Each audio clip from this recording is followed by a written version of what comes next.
역대하 21장을 보도록 하겠습니다. 역대하 21장 4절에서 7절까지 한 목소리로 천천히 합독하도록 합니다. 여호람이 그의 아버지의 왕국을 다스리게 되어 세력을 얻은 후에 그의 모든 아우들과 이스라엘 방백들 중 몇 사람을 칼로 죽였더라. 여호람이 왕위에 오를 때 나이가 32세라 예루살렘에서 8년 동안 다스리니라. 그가 이스라엘 왕들의 길로 행하여 아합의 집과 같이 하였으니 이는 아합의 딸이 그의 아내가 되었음이라. 그가 여호와 보시기에 악을 행하였으나 여호와께서 다윗의 집을 멸하기를 즐겨하지 아니하셨음은 이전에 다윗과 더불어 언약을 세우시고 또 다윗과 그의 자손에게 항상 등불을 주겠다고 말씀하셨습니다라. 아멘. 다윗 언약입니다.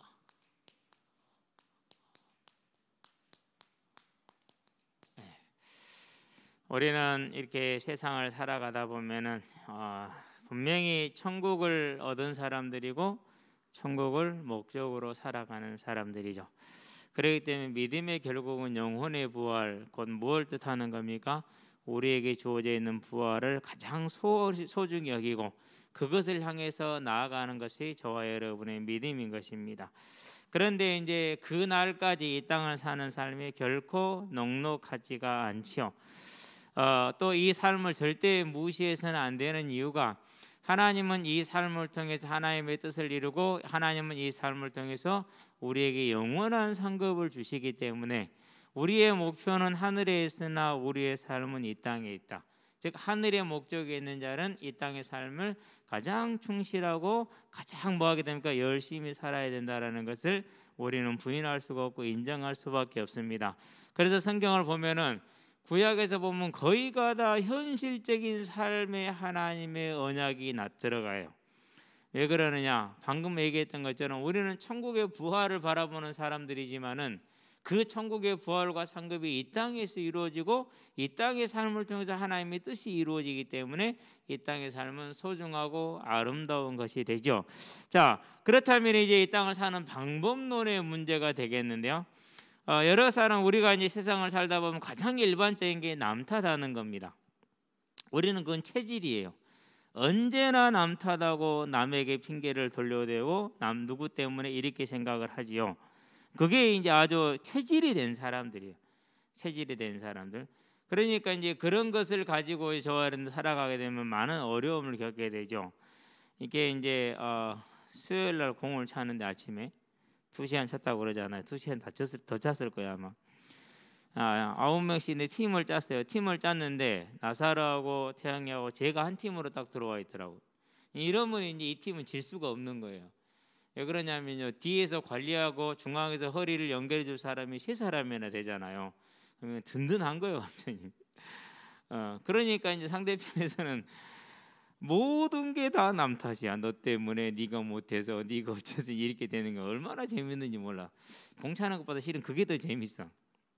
그래서 팀을 다시 짰어. 안 되겠다. 태양이랑 나사로랑 가위바위보를 해라. 둘이 가위바위보를 시키고 이제 이렇게 해가지고 찢어놨어요. 이제 그런데도 불구하고 이제 또 이겼어. 근데 이제 이게 섞여 있으니까 이 팀은 저도 남 탓을 안 해. 그래서 제가 그랬어요. 저는 우리 팀이 계속 이기고 있었으니 저는 이긴 팀이 또 속했으니까 야, 왜 너희들 남 탓 안 하냐? 재미없다. 남 탓 좀 해라. 그게 솔직히 공차는 재미 중에 진짜 재미는요, 상대편이 저희들끼리 막 싸우는 거거든요. 물론 싸우는 거 그렇죠. 장난하는 거지만. 두 번째 게임도 이겼어요. 그런 다음에 세 번째 팀을 다시 짰어요. 물론 이제 전과 같이 동일하게 이제 가위바위보를 시켰죠. 저를 이제 민차이나 시키더라고요. 원래 민차이는 A 클래스. 저는 이제 쫙 뒤로 내려가 있거든요. 근데 민차이는 A 클래스인데 저를 민차이랑 시키더라고요. 이건 말이 안 되지. 그래도 일단 시키니까 했어요. 근데 또 우리 팀이 또 이기더라고. 뭐 한 거 없어. 나는 그냥 우리 팀 이기니까 이기는 건데. 근데 이 팀도 또 지는데 남 탓을 안 해.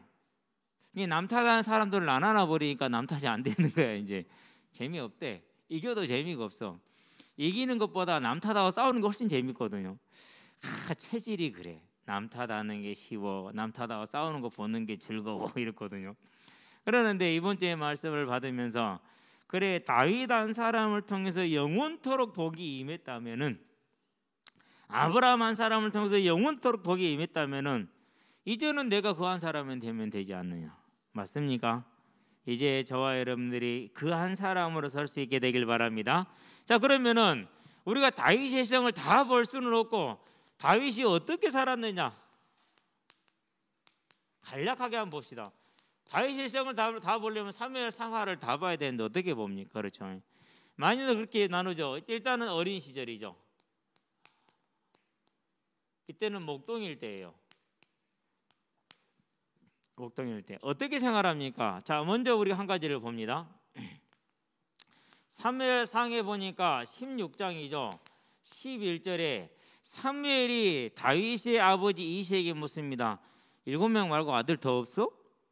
그러니까 이새가 하는 대답이 재밌어요. 한 명이 더 있는데 양 지키고 있습니다. 그렇게 얘기를 해요.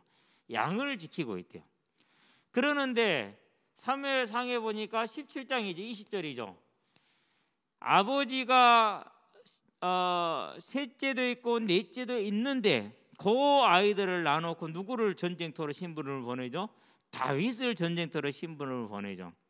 뭐 왜 그랬는지는 모르겠는데 제 생각은 그래요. 전쟁에 나간 첫째, 둘째가 죽으면 셋째가 대를 이어야 되니까 가장 이제 그런 부분에 있어서 이제 제일 프리한, 이제 책임이 없는, 어떻게 보면 소용 가치가 별로 없는 누구를 보내는 거예요? 사지의 심부름을 보내는데 다윗을 보내는 거예요.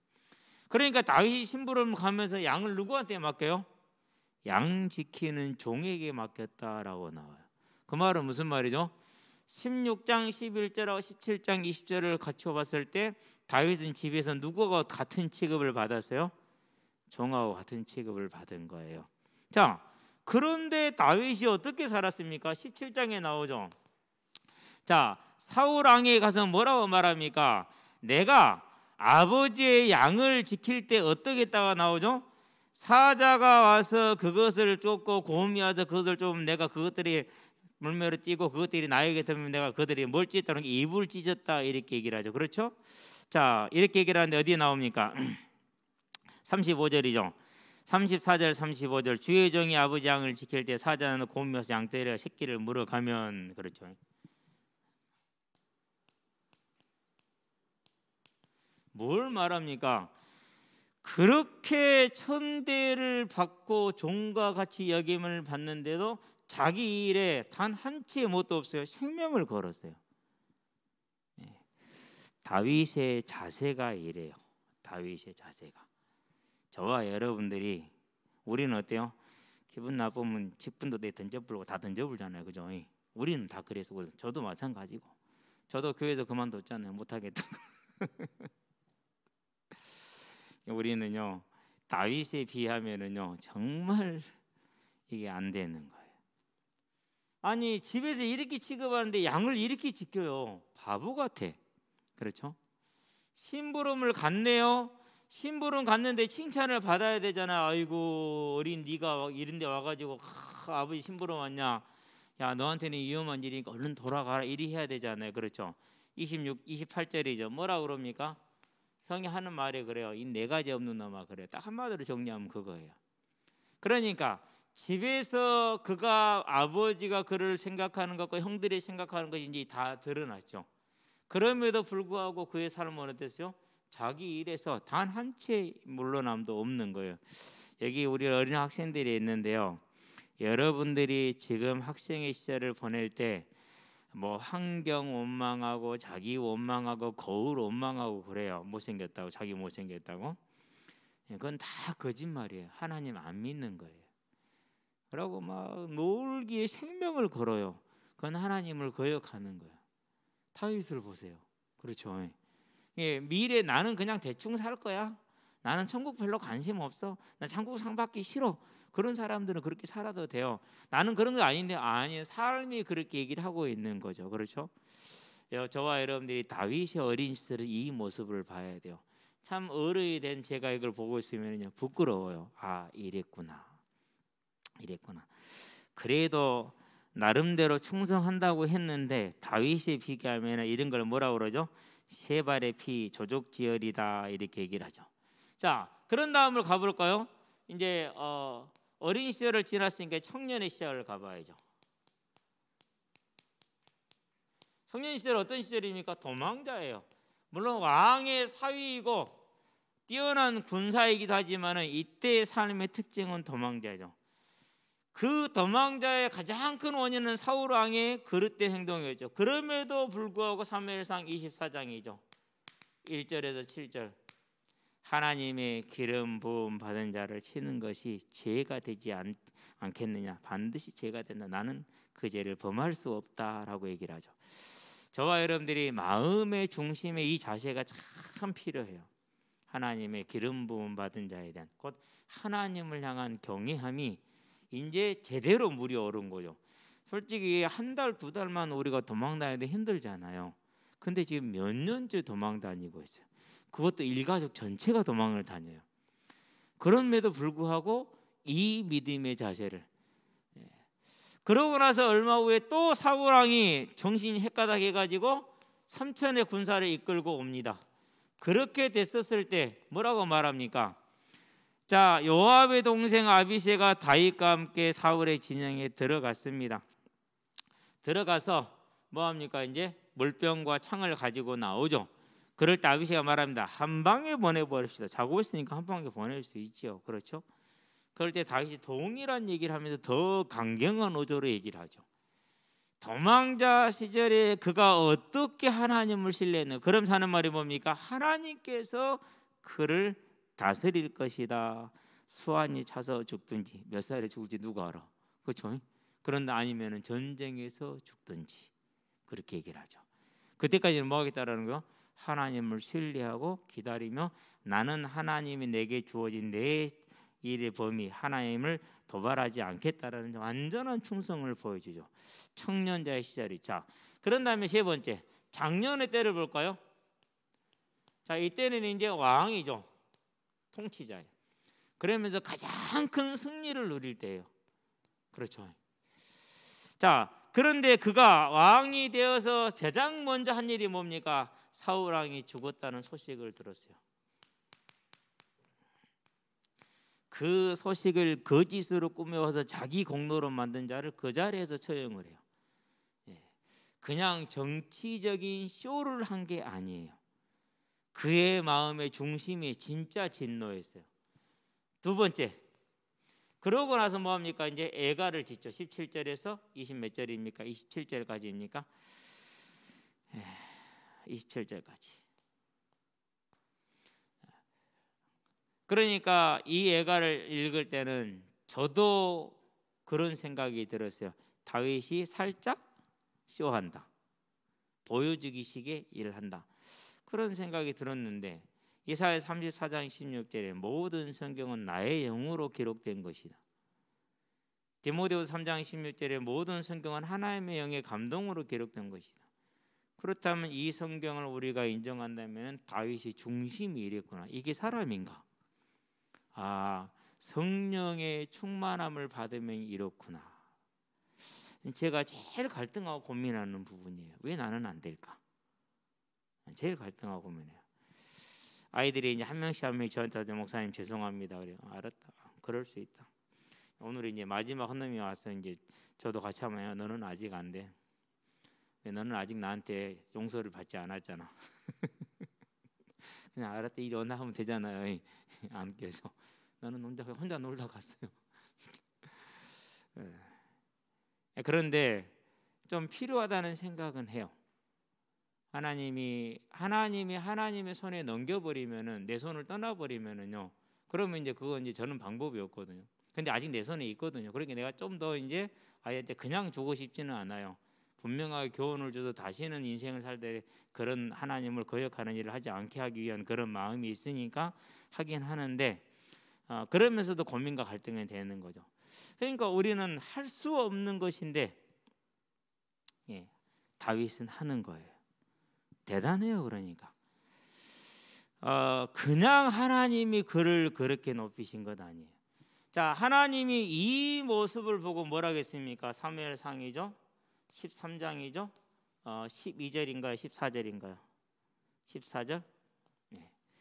내 마음에 맞는 사람을 찾아서 그에게 이 자리를 주겠다라고 사무엘을 통해서 사울 왕에게 말하죠.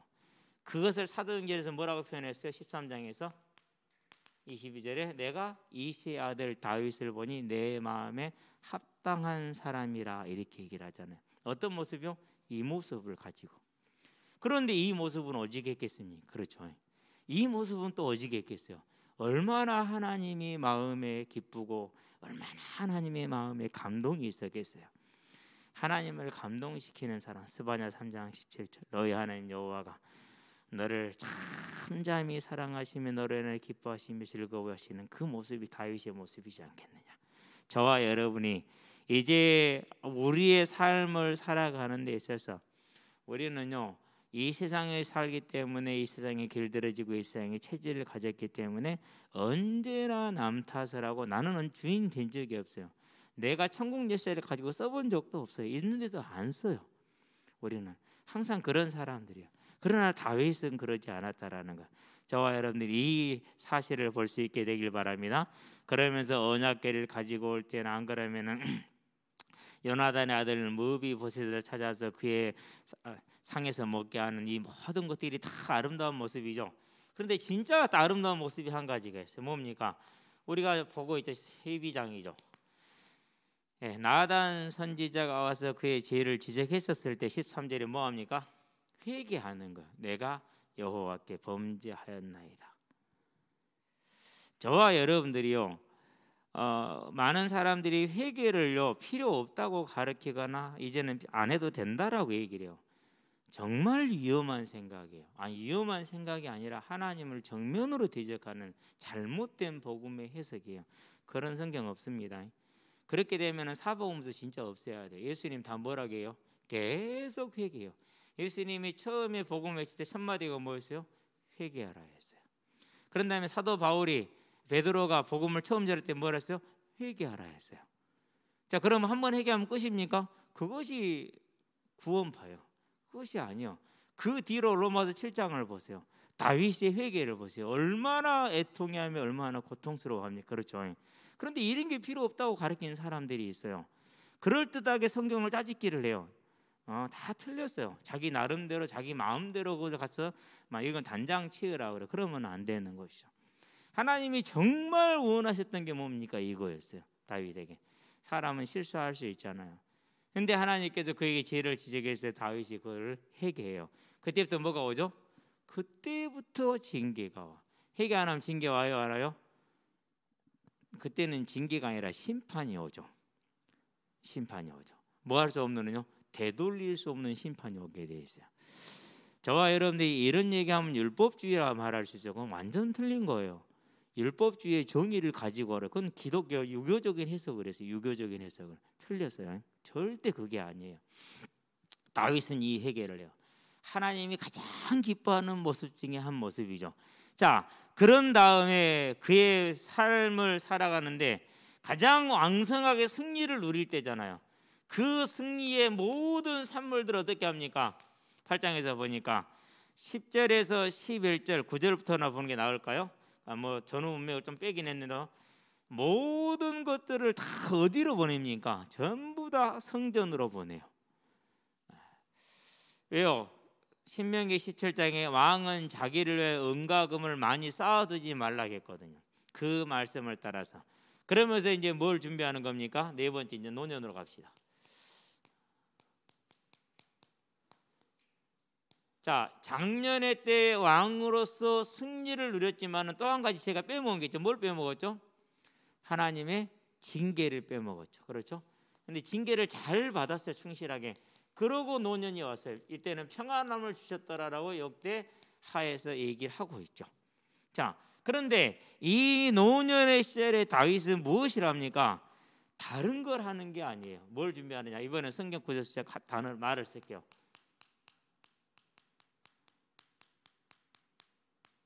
준비를 해요. 그게 22장에서 28장까지예요. 역대하.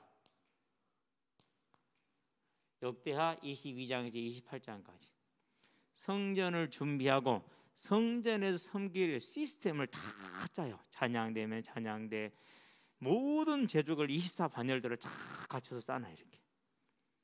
예, 지금은 성막에 있지만은 성전은 커질 것이니까 그때 가서 찬양대를 짜고 24시간 찬양이 끊어지지 않게 하는 그 준비를 지금 다 해놔요.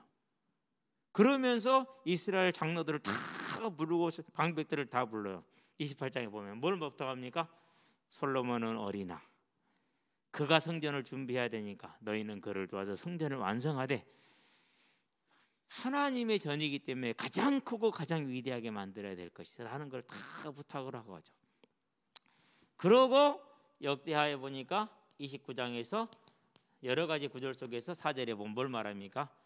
그가 개인적으로 하나님께 드리는 헌물의 양이 나오죠. 오빌의 금 5,000달란트 이런 식으로.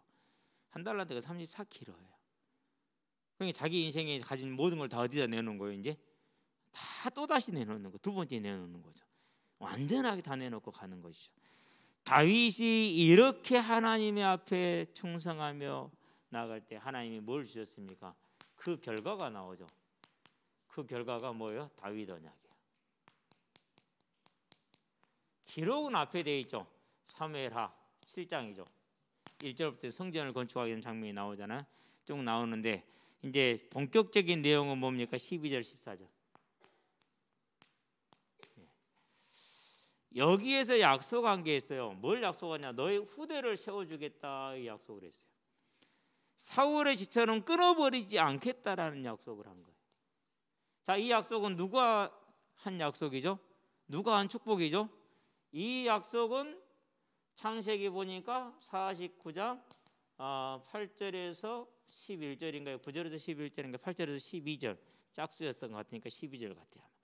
야곱이 유다를 축복했던 내용이에요. 그러니까 유다의 지파 중에서 그 복을 누가 가져가는 겁니까? 그것을 다윗의 집이 가져가는 거죠. 그렇죠. 자, 이걸 봐야 돼요. 유다의 자손들이 많잖아요. 그렇죠. 그런데 그 중에서 8아들 중에서 막내가 가져갔어요. 원래는 장남이 가져가는 게 맞죠. 그런데 8아들 중에 누가 가져가요? 막내가 가져가요. 무엇으로 가져갔어요? 믿음으로 가져갔어요. 그러면 이제 저 어른들이 뭘 보아야 됩니까? 우리가 보아야 될 다윗 언약은 단순한 것이 아니라 그가 일생에 거쳐서 어떻게 어려운 가운데, 어떻게 곤란한 가운데, 어떻게 힘든 가운데 하나님을 섬겼는가, 그 열매가 무엇인가를 우리는 지금 보는 것이죠. 그렇죠. 이 언약을 다윗이 이제 받게 됩니다. 자, 이 언약을 받고 나니까 그것이 어떻게 그의 후대들의 삶에 역사에서 나타나게 돼. 오늘 이제 우리 그걸 보게 되죠. 먼저 열왕기상을 봅시다. 11장이죠. 솔로몬을 징계하시는데 12절에 뭐라고 말씀하십니까? 다윗을 위하여 너의 때에는 하지 않고 네 다음 세대에서 하겠다. 13절에 그에게 약속한 대로 다 빼앗지 않고 일부를 남겨놓겠다 이렇게 얘기를 하죠. 분명히 솔로몬의 우상 숭배는 완전한 것이었어요. 하나님의 징계를 받기 충분했어요. 하나님이 일찍이 그의 세벌을 직접 말씀하셨으나 솔로몬은 듣지를 않았어요. 그러면은 이제 다 빼앗아가도 돼요. 누구처럼요? 사울왕처럼. 그런데 뺏어가요? 안 뺏어가요? 안 뺏어가요. 누구 때문에요? 그 아버지 다윗이 하나님을 어떻게 섬겼느냐 그 모습 하나로 인해서. 그러면은 이 은혜가 또 누구한테 갑니까? 솔로몬 다음이 르호보암입니다. 르호보암의 우상숭배랑 14장에 보면은 잘 나와 있죠. 특별히 이제 14장에서 아세라 상을 섬김으로 인해서 우상을 숭배한 것이 22절에서 24절에 나와 있는데요. 아주 심각한 우상이 나오죠. 자, 그런데 그 르호보암을 멸망시킨 것이 아니고 살려두죠. 우리 이걸 비교를 해봐야 돼. 열왕기상에서 14장이죠. 자,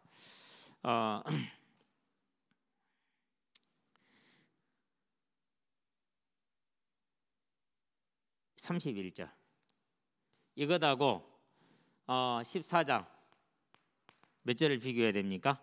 10절 이걸 비교해 봐요. 그렇죠? 10절 11절. 자, 여기는 여로보암이에요. 여기는 르호보암이에요. 우상 숭배는 비슷해요. 그런데 여로보암이 지금 멸망을 선포를 받았어요. 근데 르호보암 못해서 누구를 주죠? 후대를 주죠. 누구요? 아비암을 주고요. 그럼 어디서 온 언약이에요? 여기서 온 언약이에요. 르호보암의 뒤를 이어서 누가 왕이 됐더라? 아비암이 왕이 되었더라. 그렇게 얘기를 하죠. 자, 그 아비암이 그 아버지 르호보암을 따라서 동일하게 우상 숭배를 하죠. 3절이죠. 그렇죠. 자, 그런데 봐요. 4절에서 5절에 보니까 뭐라 합니까? 다윗을 위하여 멸하지 않죠. 자, 그의 하나님 여호와께서 다윗을 위하여 예루살렘에서 그에게 등불을 주시되 그 아들을 세워 뒤를 잇게 하사 예루살렘을 견고하게 하셨으니 이는 다윗이 옛사람 우리의 일 외에는 평생에 여호와 보시기에 정직하게 행하고 자기에게 명령하신 모든 일을 어기지 아니하였음이라. 그렇게 얘기를 하고 있어요. 자, 우리는 뭘 보는 겁니까? 비록 그 아들들이 잘했으면 좋은데 못했어요. 그런데 하나님께서 은혜를 주셨어요. 그래서 누가 섭니까? 이제 아사가 서게 됩니다. 근데 이 아사도 이제 다음 주에 보게 되겠지만은요, 미스터리한 인물이에요. 그는 태어나서 한 번도 믿음의 인물을 본 적이 없어요. 그런데 다윗과 같이 살아요. 사울 밑에 자란 요나단이라든가 여로보암 밑에 있던 그 아들 아비야라든가 이 르호보암의 손자 아비암의 아들 아사라든가 이런 사람들은 정말 설명이 안 돼요. 그 어떤 것으로도. 그래서 태양과 이론이 설명이 안 된다는 게 그거예요. 또 우리가 흔히 말하는 뭐 성장 배경이 그랬으니까 그것도 설명이 안 돼요. 그 어떤 것도 설명이 안 돼요. 근데 이제 아사를 세워주시죠. 그러고 아사는 어떻게 돼요? 전반기 26년을 평안하게 보내요. 26년을. 그리고 마지막에 이르러서 이제 책망을 들어요. 그런데 죽을 때까지 전쟁은 없었어요. 전쟁이 있으리라 그랬는데 안 줬어요. 그러고 단지 이제 발에 질병이 나서 2년 동안 앓다 그 병으로 죽죠. 이제 물론 이제 아사도 노년에 가서는 실수를 해요. 아버지 증조 할아버지 솔로몬처럼.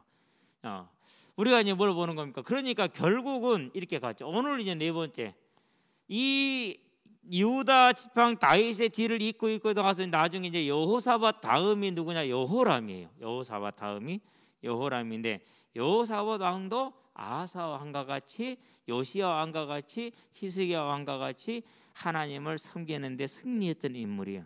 자, 오늘 역대하 21장에 보니까 그 내용이 나오는데 얼마나 이 여호람 왕이 악한 사람이냐. 아버지가 동생들에게 성들을 나눠주고 다 이렇게 나눠줬어요. 그런데 아버지 죽고 나니까 어떻게 됐어요? 동생들 다 죽여버렸어요. 그리고 다 지가 차지했어요. 그런 다음에 뭐합니까? 이제 5절에 보니까 6절 그가 이스라엘 왕들의 길로 향하여 아합의 집과 같이 하였으니 이는 아합의 딸이 그의 아내가 되었습니다. 여호사밧 왕이 다 잘했는데 아합의 집과 교류를 했어요. 그거 하나는 잘못했어요. 그 열매가 여호람과 자기 아들하고 아합의 딸을 사돈 관계를 맺어 놓은 거예요 지금. 그래서 이제 어떻게 된 거죠? 그 이세벨 밑에서 보고 자란 이 아세라상을 섬기는 음란한 여자가 이 집에 들어왔으니 그 아들을 어떻게 만들었겠어요? 그 아들을 우상숭배하게 만들었죠. 그래서 6절이 그거예요. 그가 이스라엘 왕들의 길로 행하여 아합의 집과 같이 하였으니 이는 아합의 딸이 그의 아내가 되었습니다. 그가 여호와 보시기에 악을 행하였으나 여호와께서 다윗의 집을 멸하기를 즐겨하지 아니하셨음은. 그렇게 얘기를 하죠.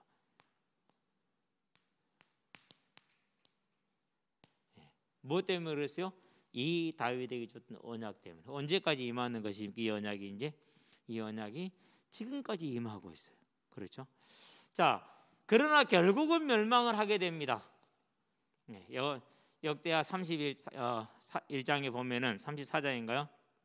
보면은 결국은 멸망을 해요. 36장에 보면은. 그런데 멸망을 했는데 역대하이죠. 36장 마지막 절입니다. 마지막 두 절에서 뭘 설명을 하고 있습니까? 이제 22절, 23절에 다윗의 언약대로 다시 제2의 출애굽, 출바벨론을 하세요. 그래서 이스라엘 백성이 70년 만에 바벨론이 바사 왕국에게 멸망함으로 해서 바사의 고레스 왕이 이스라엘 백성들은 전부 다 예루살렘으로 돌아가라. 돌아가서 성전을 지어라. 필요한 것은 국고에서 내줘라. 그렇게 해서 성전을 회복하게 되죠. 물론 그 성전을 지을 때 이제 스가랴서에 보면 이제 누구나 대제사장 스룹바벨과 이제 여호수아와 스룹바벨이 나오고 정치자 스룹바벨이 나오죠. 그 사람들은 얘기는 나중에 뭐 시간 되면 또 하겠지만은요. 자, 어쨌든지 간에 이 다윗의 언약이 어디까지 왔어요? 지금 이스라엘이 멸망한 이후로도 왔어요. 그럼 이걸로 끝났습니까? 아닙니다. 6번째입니다. 마태복음입니다. 1장입니다. 1절에서 몇 절까지요? 16절까지. 누구까지 옵니까? 이제 다윗의 후손을 통해서 예수님이 출생할 때까지 영원한 왕이 오셨죠. 그래서 이 다윗 언약만 이루어질 뿐만 아니라 야곱이 했던 축복까지도 다 성취가 되는 거죠. 그렇죠. 자, 우리는 여기서 이제 뭘 보는 겁니까? 세 번째. 그래서 저와 여러분들이 누구의 길이요? 다윗이 걸어갔던 믿음의 길. 이 길이 이제 저와 여러분의 길이 되게 하기를 바랍니다. 저도 남타 사역하긴 사는 데는 일가견이 있는 사람이에요. 내 체질이 그래요. 제 체질이. 근데 예수님을 믿고 보니까 많이 없어졌어요. 그런데 근본적으로 없어지질 않았더라고요. 그런데 다윗을 위하여 등불을 주셨다, 예루살렘에 등불을 주셨던 이 말씀을 보면서 그렇구나. 이제 나에게 하나님이 주신 마태복음 16장 19절 천국 열쇠가 나에게 있구나. 저와 여러분에게 이 천국 열쇠가 있는 줄로 믿습니다. 누구에게요? 예수를 그리스도로 고백하는 모든 자들에게는 이미 천국 열쇠를 다 받았어요. 다른 말로 표현하면 무슨 언약을 받은 것입니까? 다윗의 언약을 받은 거예요. 그 이상의 것을. 그러면 저와 여러분들이 얼마나 복된 세대입니까? 맞죠? 그러면 사단은 뭐 해야 돼요? 저와 여러분이 이거 모르게 해야죠. 간단해요. 저와 여러분들이 뭐 일과 사건과 우리의 인생을 바라봄에 있어서 언제나 환경, 자신, 남 탓 이렇게만 하게 만들면 돼요. 어디에 서지 못하면 돼요? 나에게 주어져 있는 이 천국 열쇠를 보지 못하게 하는 것이죠. 그러면 이 천국 열쇠가 무엇입니까? 물론 예수님 이름입니다. 근데 예수 이름으로 기도한다고 다 이루어집니까? 그게 아니에요. 그러면 천국 열쇠가 무엇인지를 봐야 돼요. 그게 뭡니까? 여러 가지가 있을 수가 있어요. 여러 가지가 있을 수가 있는데 저와 여러분들에게 주어져 있는 이 천국 열쇠를 쓰는 길이 무엇이냐? 그것이 마태복음 6장 33절, 마태복음 28장 18절에서 20절이에요. 그래서 사도 바울이 사도행전에 뭐라 표현합니까? 내 생명 드린다. 아깝지 않다. 디모데에게 뭘 말합니까? 4장 1절에서 8절에 디모데후서 4장 1절에서 8절에 엄히 명하노니 때를 얻든지 못 얻든지 말씀을 전하라. 이후로는 내가 전제와 같이 이미 부어진 바 되었고 나에게 주어져 있는 면류관을 바라보는데 믿음의 선한 싸움을 싸우고 나의 달려갈 길을 마치고 믿음을 지켰으니 그렇게 얘기를 했어요. 그럼 믿음의 선한 싸움 달려갈 길 믿음을 지켰다라는 말은 무슨 말입니까? 다윗이 걸었던 것처럼 많은 어려움과 곤란과 환난 속에서도 하나님이 내게 주신 이 천국 열쇠를 쓰는데 뭐하지 않았다? 주저하지 않았다라는 것이죠. 그러면 그 삶이 어떤 삶입니까? 그게 고린도후서에 나와서 11장 22절에서 33절 어떤 환난과 고난과 핍박이 있다 할지라도 멈추지 않았고 하나님의 교회를 향한 중심의 충성이 있었다라는 것이죠. 이게 천국 열쇠를 쓰는 방법이요. 그런데 우리가 이제 이것을 빼버리고 그냥 예수 이름이면 모든 게 된다 이러면 어떻게 되는 거예요? 그러면은 이제 구호가 되는 거예요. 알맹이가 채워지지가 않죠. 자, 이제 저와 여러분들이 내 인생뿐만 아니라 우리의 가정과 이 세계를 바꿀 수 있는 뭐가 준비됐다라는 겁니까? 천국 열쇠를 이미 저와 여러분들은 가졌습니다. 그걸 누리는 길이 뭡니까? 그것이 하나님이 내 삶의 주인 되게 하는 겁니다. 그래서 주기도문은 위대한 기도예요. 하늘에 계신 우리 아버지, 이름이 거룩히 여김을 받으시오며 나라가 임하옵시며 뜻이 하늘에서 이루어진 것 같이 땅에서도 이루어지이다. 하나님의 나라를 구하는 거죠. 오늘 우리에게 일용할 양식을 주시옵고 우리가 우리에게 죄 지은 자를 사하여 준 것 같이 우리의 죄를 사하여 주옵시고 다만 시험에 들어가지 마옵시며 악에서 구하옵소서. 다 들어가 있죠. 그렇죠? 뭐 하기 위해서? 저하는 대로 오직 전반부에 나와 있는 후반부에 주기도문 후반부 내용은 전반부를 위해서요. 하나님의 나라가 임하게 하기 위한 우리의 삶을 위해서. 이제 우리가 삶이 다른 것이 아니고 이제는 어디로 돌리면 됩니까? 내게 있는 천국 열쇠로 시선을 돌리시게 되길 바랍니다. 절대 이것을 사단이 뺏어갈 겁니다. 뺏기지 마시게 되길 바랍니다. 내 것으로 굳게 잡아야 돼요. 그러고 뭐 하면 됩니까? 이제 그것을 쓰는 이 삶으로 들어가야겠죠. 그래서 오늘도 이제 아침에 주보를 좀 일찍 해놓고 은서병원에 가려고 로그인이 안 돼. 깜빡해버려서 핸드폰을 바꾸면서 그분이 비밀번호를 변경을 해서 바꿔주고 폰을 저한테 전달해 줬었거든요. 근데 나는 그걸 잊어버린 거야. 이제 내 핸드폰은 다시 정리를 했는데 이제 컴퓨터는 안 해놓은 거야. 아이씨 안 돼. 3번 다시 나갔어. 2시간 후에 다시 하래. 아침에 못 해버렸어.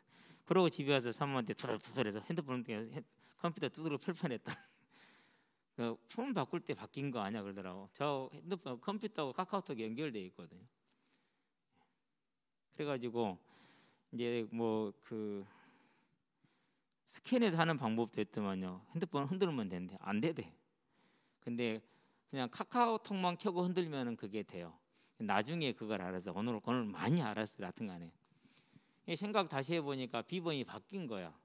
그분이 뭐로 바꿨는지 내가 모르잖아요. 그래서 다시 이제 재설정을 해갖고 이제 작업을 하고 그러고 이제 현장을 가려니까 몸이 얼마나 피곤한지 몰라. 잠깐 누웠거든요. 일어났는데 막 빙빙 돌고 어지럽고 그러더라고. 와 진짜 딱 죽겠더라고. 그래서 그래도 뭐 했어요? 생명조차 아끼지 않았다는데 나는 그 정도는 절대로 아니잖아요. 조금 어지러울 뿐이지. 그렇죠? 그냥 갔거든요. 가가지고 이제 아이들이 이제 다 모여서 함께 있으면서 이제 목사님 빨리 어찌게 대처하는지 몰라. 그냥 시작하자. 팀을 딱 짰는데 한 놈이 또 와. 괴물이 와서 괴물이 나사로. 그러면 이제 이게 완전히 달라지는 거야. 이 판도가 바뀌어. 우리 열 몇 명 짜는 거 다 다시 해야 돼. 다시 했어. 그리고 게임을 하다 보니까 이놈은 몸에다 18kg 세부티기를 차고 달리고 있는 거죠 지금. 조끼를 지금 찼는데 거기에 18kg 세부치를 찬 거야. 그러고 이제 뛰고 있는 거야. 하여간 대단하죠. 이게 괴물은 괴물이야. 빵댕이 맞기 5골 빵댕이 맞기 2번 다 이겼어. 나사로 2번 다 맞았어. 그러고 이제 내일 또 이제 아이들 또 볼 것인데요. 저와 여러분들이 오늘 우리의 삶이 여러 가지로 힘들고 제일 힘든 게 뭐죠? 우리 자신이잖아요. 그렇죠? 마음대로 안 되고 아는 대로 안 되는 우리 자신. 그렇다 할지라도 이제는 분명히 다윗 한 사람으로 말미암아서 그의 후대가 그리고 세계가 영원한 하나님의 복을 누리고 있다면은 이제는 저 정도는 못한다 할지라도 내가 하나님이 내게 주신 이 천국 열쇠를 누리는 삶 가운데에서 서는 싸움은 싸워야 되지 않겠느냐. 이제 그 싸움을 싸우시게 되길 바랍니다. 그래서 나 자신도 보지 말고 사람도 보지 말고 세상도 보지 말고 오직 하나님을 바라보면서 그분이 행하시면 행하시는 것이다. 저와 여러분 그러면 그분을 향해서 다윗과 같은 믿음으로 서되 특별히 다윗이 섰던 그 일생의 길 어린 시절 청년의 때 왕의 삶에서 본 그 모든 걸 통해서 저와 여러분이 길이 되게 하고 그것을 은혜로 구함으로 저와 여러분을 통해서 세상이 그리고 후대가 복을 받게 하시기를 주의 이름으로 축원드립니다. 기도합시다. 살아계신 아버지 하나님, 다윗이 하나님의 사람으로 부름을 받을 때 그가 하나님을 얼마나 즐거워하며 하나님께 충성하여 그의 삶에 온전한 충성을 보였는 것을 우리가 알고 있습니다. 우리도 그렇게 하기를 원하나 우리의 심성이, 우리의 체질이, 우리의 생각이 우리의 믿음을 언제나 뛰어넘어서 우리를 사망의 길로 끌어가는 것을 봅니다. 하나님, 이제 우리가 구하는 것은 이 사망의 몸을 뛰어넘는 성령의 은혜를 구하오니 주께서 우리에게 성령의 충만함으로 베풀어 주셔서 오직 성령으로 우리를 붙드사 하나님이 원하는 길을 가되 다윗이 갔던 그 길을 가게 하시며 바울이 갔던 그 길을 가게 하시며 모든 믿음의 사람들이 갔던 그 길을 갈 수 있게 하심으로 나로 인하여 하나님의 은혜가 가정과 후대에 세상과 모든 나라 속에 임하게 하는 귀한 사명을 감당하는 우리의 삶이 되어질 수 있도록 은혜를 베풀어 주시기를 그리스도 예수의 이름으로 기도합니다. 아멘.